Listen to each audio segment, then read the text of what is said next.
মাহরিন চৌধুরী বলছি। আমি একজন মা, আমি একজন শিক্ষিকা।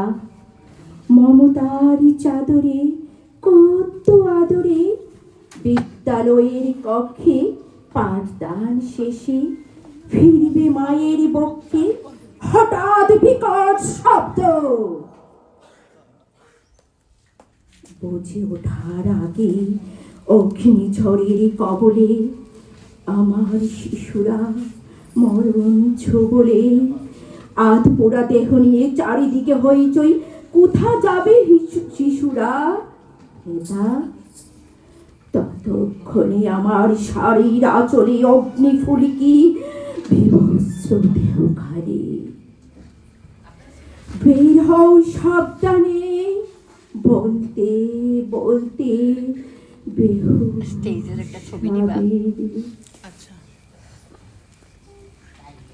একদম কাছে। জানি না কতজন রেহাই পেল, আমার হাতে রয়ে গেল অজানা।